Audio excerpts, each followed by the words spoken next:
स्वागत है मित्रों, डॉक्टर टी श्री लक्ष्मी द्वारा संचालित यूट्यूब चैनल भारतीय उपन्यासों में नारी। मध्यकालीन स्त्रियों में अंधविश्वास बहुत प्रचार में था।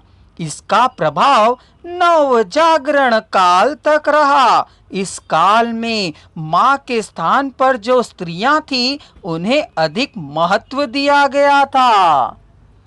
बाल विवाह, अनमेल विवाह और अशिक्षा के कारण नारी का स्वास्थ्य बिगड़ गया था। उन दिनों प्रसवकालीन मृत्यु दर और किशोरी माताओं के द्वारा प्रदत्त दुर्बल संतानों का मृत्यु दर भी बढ़ा था। इस काल में स्त्रियों को वर को चुनने में और संतान प्रदत्त करने में स्वतंत्रता न थी। उनमें लौकिक ज्ञान बहुत कम था। मध्यकाल में भारतीय विधवा नारी का जीवन दुर्भर हो गया था। समाज ने उसके लिए कई कठिन नियम रखे थे। शादीशुदा नारी के विधवा होते ही उसका सिर मुड़ाने का नियम रखा गया था। वह असुंदर दिखाई देगी तो कोई भी पुरुष उसकी ओर आकर्षित नहीं होता। यही उसके परिवार का अंधविश्वास था। उसे रंगीन वस्त्रों को नहीं पहनने दिया जाता था, उसे श्रृंगार या अलंकार नहीं करने दिया जाता था और उसे सफेद वस्त्र ही पहनने पड़ते थे। उसे दिन में एक ही बार भोजन करना पड़ता था।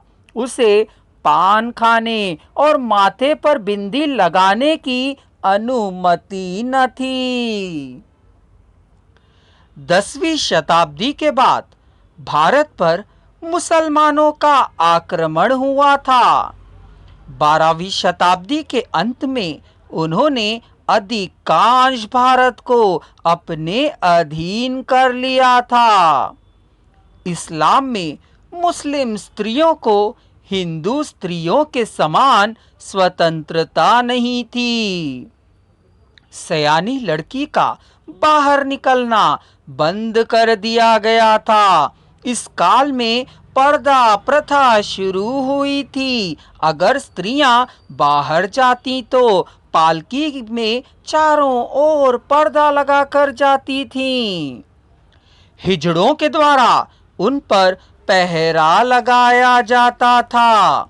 उन दिनों राजाओं के द्वारा यह हुक्म जारी रखा गया था कि किसी भी अन्य पुरुष को उस ओर नहीं जाना चाहिए। अगर कोई पुरुष आज्ञा का उल्लंघन करते तो उन्हें कठिन दंड मिलता था।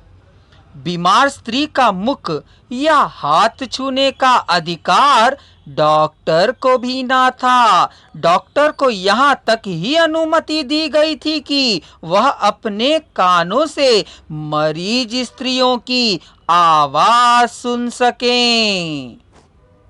उन दिनों स्त्री पुरुष के बीच के कामों को करने के लिए हिजड़ों को प्रधानता दी गई थी, जो पर्दा प्रथा का पालन करते थे। उनको ही अधिक सम्मान मिलता था। पर्दे का पालन करने वाली बेगमों को रहने के लिए ऊंची ऊंची दीवारों के सुंदर विशाल भवन का निर्माण किया जाता था। उनके मनोरंजन के लिए तालाब, बगीचे तथा पशु पक्षी का प्रबंध किया जाता था।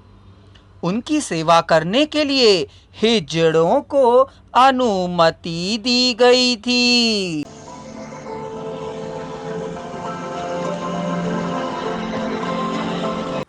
मित्रों, आशा है आपको हमारी प्रस्तुति पसंद आई होगी। चलिए अब विलंब ना करिए, चैनल को सब्सक्राइब कर लीजिए ताकि पुस्तक की समस्त सामग्री का आप श्रवण कर सकें।